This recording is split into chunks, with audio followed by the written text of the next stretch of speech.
So I'm excited to talk to you all about rest and recovery. Just realized I'm under an airport. Sorry. That was like a very expensive personal plane, so I'm hoping there won't be too many more of those. Nikki, and tell us again where you're coming from today. So this is not where I live, but I'm coming from Hot Springs, Arkansas, where my family is camping for the weekend. So but my husband is currently stationed at Barksdale Air Force Base in Louisiana. So that's where we would normally be. Awesome. And then we're really excited to be joined by Courtney today. And Courtney, I'll give you a couple minutes to introduce yourself. Sure. I'm Courtney Wilsmeyer. I live in DC currently. Not kind of fun. I feel like I'm in the middle of a war zone. There is so much military here that I have never experienced before, so it's fun. I got voluntold that I should be doing this since this is all I talk about and this is all I do. So I got into triathlon about 2.5 years ago and kind of dove in head first and felt like I had to give up everything and to complete a full Ironman. And I thought I was going to be done after one. And I've now done 2 additional ones and I have 3 coming up this year. So this is all I kind of do. The rest and recovery have been a big aspect to like how my performance has changed. And so a friend of mine told me I should really speak to this because it's something I'm very passionate about. Awesome. And we're super lucky to have both people on with us today. And if you did just hop on in the last couple minutes during our introductions, we've got Nikki and Courtney here to talk to us about rest, recovery, and sleep today. So with that being said, we're going to hop right into some questions we've got pre-prepared. But since this is such a small group, please feel free to pop off mute if you have something to add that has worked for you, or if you have some questions as well. Nikki, Courtney, you guys are cool with that too, right? Absolutely. Great. Perfect. Well, to start things off, obviously Take Flight is all about individual goals, working towards small things, small changes throughout this month of January. That's why we're on healthy habits. So I thought it'd be fun to kind of kick off that with both of your individual goals and what you're working on this January. Courtney, you're off mute, so we'll let you go first. Okay. So my goals this year is to race, obviously. I think that's a big one. I have 3 Ironman coming up. I did Ironman Cozumel at the end of November and I got 8th in my age group. So I'm kind of looking for a top 5 position, depending on if I actually do get to do a full or not. Goals that way is obviously something like more of a physical, but my real goal this year was to figure out my nutrition, and eat a lot more to perform so I can perform better. And then that's more of like my and also help with recovery. So nutrition, like sleep, eat healthy, and actually take out like the easy workouts easy, which has always been a struggle for me. Thank you. How about you, Nikki? So like Courtney and everybody, I'm super excited to get back to racing this year. I got to do 1 race in 2020. So I have my first Ironman 70.3 in April to kick off the season, and then we'll see what doesn't get canceled. And then another goal that our family put together was to hike more this year. Our kids are getting old enough to kind of go. So we are going out and doing a whole bunch of national parks this summer. So right now I'm doing a lot of walking up hills with my 4-year-old piggybacked behind me. So some endurance and weight training all in one. I love it. That's awesome. And I think this is kind of a natural segue into, both of those goals are on opposite ends of the spectrum. You all are kind of have, a few things you're working on there. Why do you think that sleep, rest, and recovery are important to those goals that you guys just talked about? I'll go first, I guess. So you can only perform at your best. And I've heard like this one quote that was like, it's something that really resonated with me, is that a professional baseball player only plays at his best like 60% of the time. So it's something that like, how can I as an amateur athlete expect my body to perform at 100% of the time every single day if I'm like professional baseball players can only play at like 60%.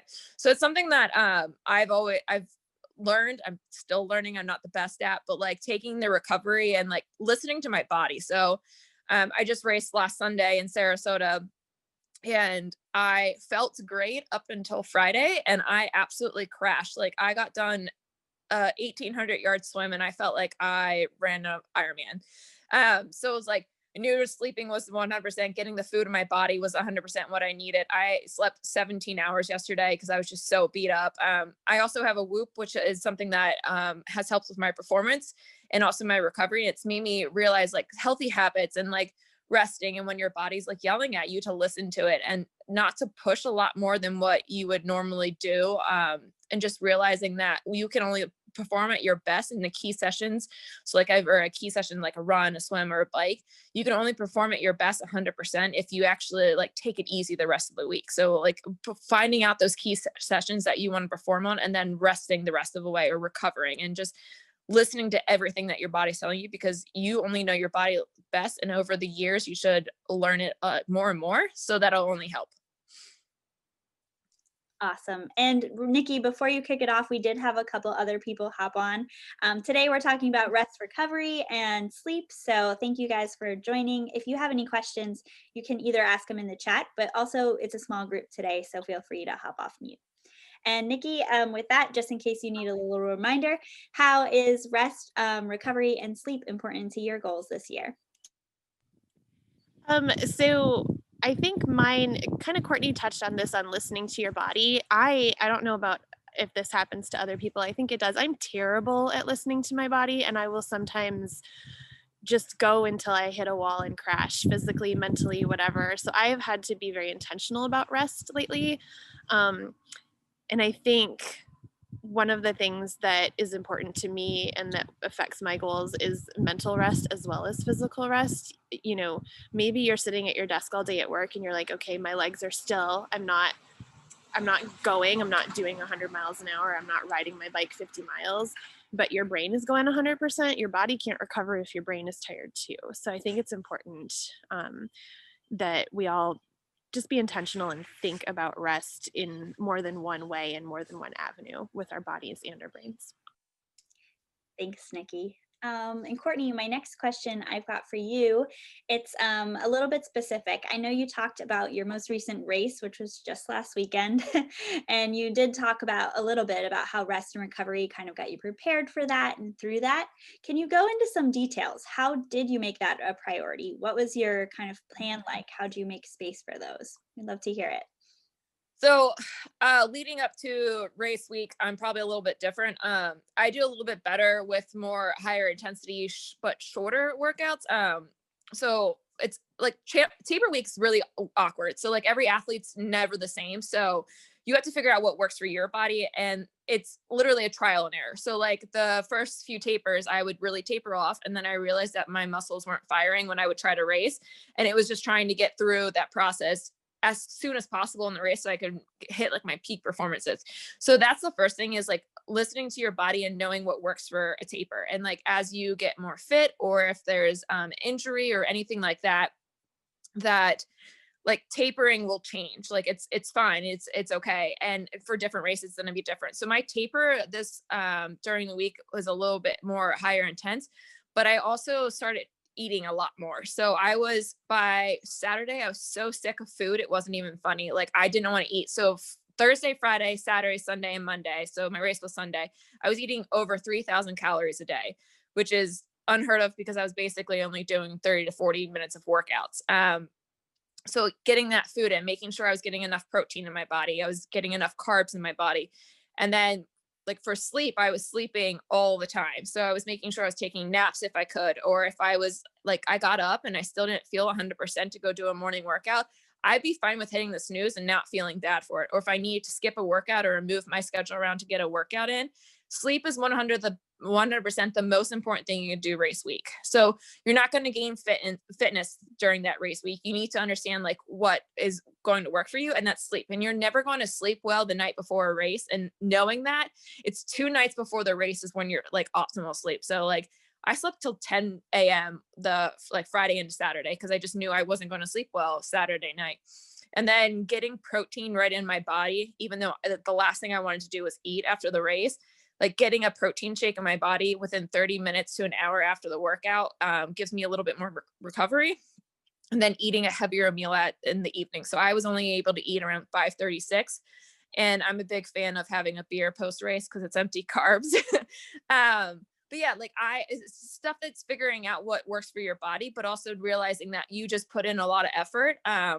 So I ended up having one of the best races I've ever had over the weekend, and I wanted to treat myself and reward myself. So I had a burger and a beer, and that was like a treat. And like understanding that you're not going to be perfect throughout your nutrition, or you're not going to be perfect throughout a diet, but allowing your body to reward yourself, sleep in, have a beer, but also remembering to focus on sleep.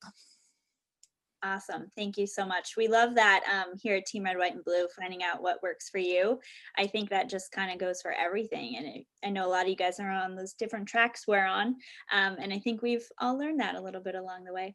So thank you, Courtney. And a little bit on a different topic here, Nikki, I'm going to kick this over to you. You're here as our sleep expert, and you're a certified personal trainer. You're an amateur endurance athlete, all self-described as you put in there for me. Tell us about how training and exercises are related to sleep, and tell us about your sleep expertise. Okay. So the fact is it's impossible to optimally perform, wow, now there's wind, airplanes, wind, whatever, to perform, recover, and grow without adequate sleep and rest. So one of my favorite people to follow on Instagram, he's a neuroscientist named Dr. Walker. He has a fun quote. He said, "Sleep is probably the greatest legal performance enhancing drug that not enough people are abusing." Everything in your body, your soft tissues, your neural tissues, including your brain and your central nervous system, have to recover after an intense training. And so when I say intense training, that could be a really hard workout. It can also be a mental workout. You've probably all had a day where like you just had a day at work. Maybe you didn't get off your butt the whole day, but you were learning something new, something like that. You get home, you're physically exhausted. Your brain, your soft tissues, your muscular tissues, all part of your central nervous system, they're all connected. If you're working out one, it's possible that the other one gets tired too. So particularly for people in our veteran and military community, with a lot more on your plate, you're putting greater stressors on your body. So maybe you have two jobs because you're working your reserve job on the weekend. Maybe your spouse is deployed, so you have an entire family and 2 adults worth of work on your shoulders. Even more kind of for our community, you need consistent deep sleep to perform optimally, both physically and mentally. Thank you, Nikki. And then on that as well, we know just kind of like from scientific efforts, anecdotally, we've heard over and over again, I think everyone on this call, that mental health is sincerely and completely affected by sleep as well. So I would love to hear not only about like clinically how that's true, also how does that work for you or from your experience? Yeah, so sleep and mental health are super closely connected. Like sleep deprivation affects your psychological state and your mental health. Mental health disorders are extremely concurrent with sleep disorders. The science is still kind of out on, is a lack of sleep making your mental health worse? Is your mental health making your sleep worse? But we know that they're super connected, and the brain basis of a mutual relationship between sleep and mental health is not yet completely understood. But what we do know, with neuroimaging and neurochemistry studies, a good deep night's sleep fosters both mental and emotional resilience, and chronic sleep deprivation can set the stage for negative thinking and emotional vulnerability. Basically, you're less likely to hang with whatever comes at you if you're sleep deprived. I saw a question in the chat that I wanted to answer. So Jeremy says, what is a good amount of deep sleep and how accurate are the sleep trackers? So if you put 2 sleep trackers on your wrist and wore them for the same night of sleep, you're going to get 2 very different answers. A good amount of deep sleep, it kind of varies. So I'm going to get a little sciencey. So bear with me here. You have a surge in human growth hormone every 2 hours that you're in a good deep sleep. So we say, 7 to 8 to 9 hours of sleep is ideal for most humans. I know the weird humans who get by on 4 hours of sleep, whatever. Human growth hormone helps you recover. It helps regulate most of the other hormones in your body, cortisol, stress, things like that. So that human growth hormone surge every 2 hours when you're sleeping really deeply is super important. So if you even have just one shorter night of sleep, say you get 6 hours instead of 8, you've missed an entire surge of hormones, an entire cycle that your body needs in order to be able to recover. Our bodies need to be, sorry, this is a lot of science. Our bodies need to be in homeostasis. That is when our temperature is correct, our heart rate is correct, our pH is correct. That's where our bodies need to be for us to not die an early death, right? You want to spend most of your life in homeostasis. When you have a hard workout, you have pushed yourself out of homeostasis, and that's healthy on a short-term basis, right? That is what makes you grow. You break down your muscle fibers, they build up stronger. You work your heart, it's a muscle, it gets stronger. Same with your lungs, your cardiovascular system. But recovery, just because you end a workout, like Courtney is saying, like Courtney, I think you said it was probably a few days after you were done racing that you hit a little bit of a hard day. Your body you might feel like you're in homeostasis after a hard workout. You're not. Your heart rate can be elevated sometimes up to like 48 hours after a hard workout. Your muscles are recovering, things like that. So the best way to return yourself to homeostasis as quickly as possible, 3 things: good sleep, good food, lots of water. So those are the 3 things. And gosh, they sound so simple, right? But try to get those things when you just got back from a run and your kid is screaming for breakfast and your husband suddenly has to go to work early and then work calls and they need you to do this instead of this. Those things are hard. So Valeria, do you feel that there are some people who naturally don't need 8 hours of sleep? Yeah, there are some people who need less. That said, a lot of people think they need less sleep than they do. Studies have shown that you can feel all right on 6 hours of sleep, but your body is not getting all the hormone cycles that it needs. It's not getting the sleep cycles that it needs. As you cycle through sleep, you've probably heard of these sleep cycles where REM is where you dream. It's where that deep recovery happens. Each cycle that you go through at night, it gets you deeper into sleep. So if you're skipping a sleep cycle because you got 2 hours left sleep, that might have been one of your best sleep cycles that you've missed. So Margaret, I completely forgot what the question even was, but I hope that's helpful kind of for the science behind it. Basically, you want your body to be chill, right? That's what prevents rapid aging, is for you to be at the optimal performance level. If you're constantly beating yourself up, you are aging faster than if you take a good rest and recovery. No, Nikki, you answered that question and more. So thank you. And I think it's great to look at that holistically for sure. So kind of, since we covered a little bit more there than I was expecting, I think we're going to hop on into how you can kind of prepare to get that best night's sleep that you can. And Courtney, I'd love to hear it from you personally. Maybe you could give us an example of how you tackle it when you're training for a race, but also like just in your individual life. How do you get ready to go to bed at night? So I purchased a Whoop about a year and a half ago, and sleep has been something that I'm super inconsistent with. I also drank a little bit more. I wouldn't keep track of like when I was going to bed. And I also know like there's like cycles of like, if you get into like going to bed at 10 p.m. and waking up at 5 a.m., your body's going to be a lot easier and used to like that kind of routine. So it was more or less getting into a routine, and I train year round, so I don't take time off. Like even this week, I'm in like a recovery and like off season now, but I'm still doing something. I'm still trying to get up early. I'm still trying to keep my habits. I've tapered a lot back, and my training isn't as intense. I think we'll do like maybe 10 hours this week. But the thing that I've like focused on is like getting protein before I go to bed. So I usually have a protein shake about 90 minutes before I go. Yes, only 10 hours. That sounds terrible. Only 10 hours for me, and I'm used to doing like 24. So I'm also single. I don't do anything else. I just train and I work. So like, that's why I have a cat. That was off topic, but so yeah, so I get protein before I go to bed. And that's because I wake up in the middle of the night starving. Like I'm so hungry, my stomach growling wakes me up. So feeding my body to get me through that sleep. I've also found that tart cherry juice in part of my smoothie actually helps because I'm known to wake up in the middle of the night sweating like profusely, and my house is 63 degrees all the time. Like I sleep really, really cold, but I just get so hot, my body's trying to repair itself. So like before a race, I sleep in a little bit more and I listen a little bit more to my body. And my goal every morning for race week is to wake up with a green recovery for Whoop. But during training, I usually don't pay attention to that as much. I'll just wake up and go. But I am fine with like, I'm 100% the person that like, if I do not feel like getting up, like I do this for fun.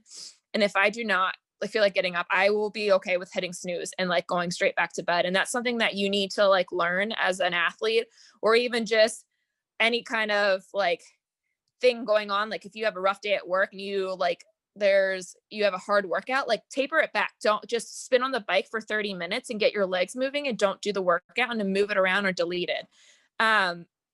So I've seen some questions about Whoop. Whoop is like it's a fitness tracker. However, it's geared towards more of, to me, it's more of a recovery, creating healthy habits, stuff like that.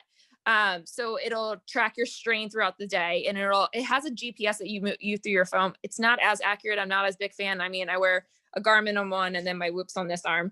So, but the Whoop was what I found is it'll track my recovery. So there's like the red, yellow, and green, and it pulls your HRV, your resting heart rate, and your resting breathing rate. So basically, but it's in your last sleep cycle. And that's something that has been touched on by Nikki, but a lot of other like tracking apps doesn't pull your resting heart rate from the last sleep cycle. It depends on like what their algorithms are, but Whoop has been the most accurate for me.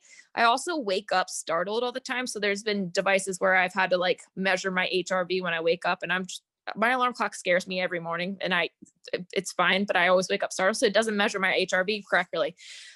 What I found with the Whoop though, is like, there's a journal that you enter, and you can pick a whole bunch of questions, but it's like, did you drink last night? And it's like, it guilt tripped me for the longest time for like a month when I was like, yeah, I had a beer last night. And then it's like, your recovery is red. And I'm like, and it'll come up with little things like saying like, every time you drink, your recovery is 10% less. And it's like, oh man, I was like, I can't have that beer anymore. So it's like, did you wear a sleep mask? Did you manage stress okay today? Like, how was your stress level? Did you stretch? Did you do anything like this? So it's made me create a little bit more of healthy habits. I'm not the best person to say that I stretch every day. So I'm like really trying to put that on there, that yes, I have stretched for 15 minutes today. Trying to think of other questions that'll ask, like, did you wear earplugs? Did you hydrate well enough? Like, do you feel in control of your life? But it's just to me, it's a tracker towards recovery and everything like that. As my cat tries to get into this Zoom, it tries to do that and then creates, there she is. But to me, it was just tracking healthy habits, making you create a habit of itself. No, don't let the cat in, because it goes to her head. And then making me sleep better. So it'll tell you like what your sleep is based off your strain, how much you would need. Like if there's a debt, like if you wake up for 6 hours and you need it 9, you have to make the 3 hours up over the week. Thank you, Courtney. That was such a great kind of like holistic explanation of it. And I love that you talked about Whoop. That's one I haven't really ever delved into. And since we're kind of almost bumping up on our time here, I did want to make sure that the both of you, and Nikki, I might let you go first on this one, had a chance to kind of share some of your favorite resources that are accessible to everyone, maybe like a little bit of paid or even just free ones that anyone could kind of go and try to find some information on how they can work on their own sleep and recovery. Cool. I'm gonna, Angela just asked a question kind of following up on what Courtney said on making up sleep. So I'm gonna touch on that super quick, and then I'll go into some pretty accessible resources. So Angela, you can incur sleep debt, which is when you're not getting enough sleep. it's not quite as easy to incur sleep savings. So your sleep debt can go over weeks. You can build up more and more and more debt. You can get more and more sleep deprived, and it will affect you physically and mentally. You can only occur sleep savings over about a 24-hour period. So there's a ton of neuroscience on that that I won't bore you to death with. But so that said, if you know you're going to get a short night's sleep or you're going to be up late tonight, you can take a nap today, or maybe you can take a nap tomorrow that will help you. But beyond that 24-hour window, you can't really make up sleep that well. That's why you'll hear experts tell you all the time, like sleeping 12 hours on the weekend is not going to make up for you sleeping 5 hours during the week. Now, you do need sleep. So if that's your only option, then take it. But it's better to have sort of a consistent nightly, schedule that keeps you sort of consistent over 7 days a week.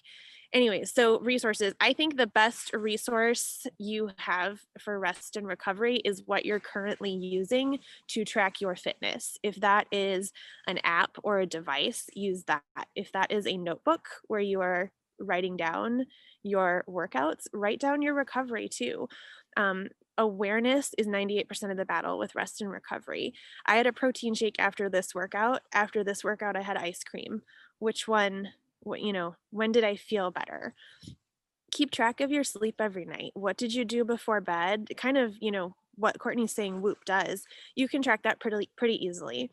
I also think there are a lot of meditation apps that are super great to help with sleep. Like Calm is one that's my favorite.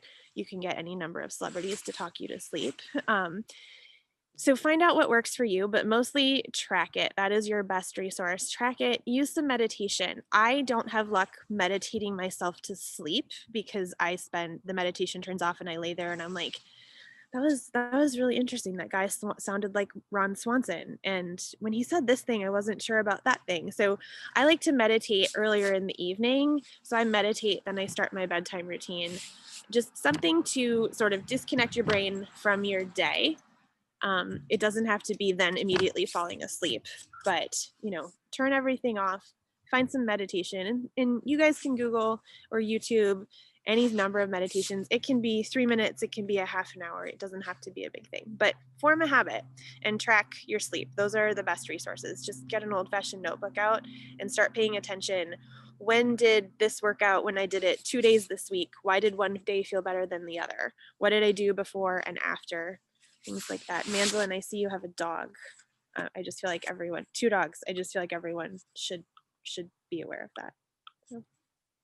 Awesome. Thank you, Nikki. And Courtney, if you had to pick one resource on sleep recovery that's helped you the most other than Whoop, since we talked about that one, what do you have for us?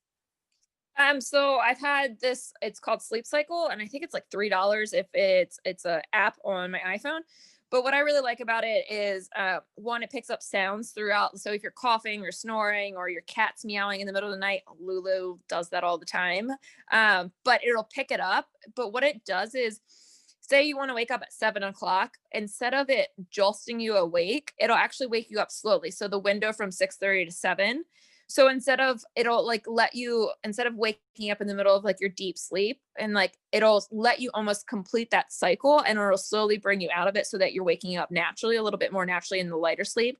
That to me has been the greatest change that I think I have made out of everything that I've done. I've had it before I even started training, but I didn't realize how much it was also providing me details of how much regularity I had for sleeping. So it'll say like if I go to bed at 10:00 one night, or if I go to bed at like 11:00 the other night, Lulu. Sorry guys. But so it'll tell me like how much I'm sleeping, how much, like if I slept in or not, or if I got enough sleep. It'll just provide me with a percentage, and like me being very like OCD about it, I always want to be in the 90s and 100%. I'm rarely ever get there, but that's where I strive. So it's just a quick app that you download, and it'll tell you like where you slept. So like if you sleep in a different climate, like so when I went out to Colorado, it showed how altitude almost affected me, anything like that. It's just something that it's an alarm clock. There's like sounds that you can listen to. And there's also a quick thing it's not really an app, but it's called a body scan. it's like meditation, but before you go to bed, you just kind of scan through your body, like where like your knees hurting, you'll like kind of like throw some more like energy toward that. But I always recommend doing that almost every night before you go to bed. It's just a way of like figuring out and establishing where your body is. Well, thank you, Courtney. And that kind of puts us at our time. So I just wanted to give a big shout out to Nikki and Courtney for joining us today. I think that was really, really beneficial. It was for me. I'm sure a lot of other people on the call. But just wanted to remind everybody that to check your email every day if you're subscribed to the Healthy Habits Track. All week we'll be sending out some cool resources on sleep and recovery. They're like from Navy SEALs, they're from the VA. So we try to make it a little bit fun for you guys, but there is some valuable information. And if you do have any more questions, you can always hop in the Team Red, White, and Blue app and comment on the Healthy Habits event for the day. We're monitoring those regularly. So we'll be happy to reach out to Courtney or Nikki if you need it and get back to you. And with that, Courtney, Nikki, anything else you guys would like to say? No? Awesome. Thank you guys. Jump in real quick? I had a client after I was giving the sleep lecture say, so I should just skip my workout if I didn't sleep well. The answer is no. Noted. Awesome. Just make it easy. You don't have to do all the hard intervals. Just do something. Yeah, you can pull back, but you don't get to skip it because you didn't sleep well. Great. All right, guys. Well, with that, we're going to sign on off, but thank you again. And I hope you have a good rest of your Sunday, and hope you'll join us tomorrow for the Martin Luther King Day of Service. Check out the app. We've got some ideas if you need a way to serve in your community. All right. Have a good day. Bye. Thank you. Bye.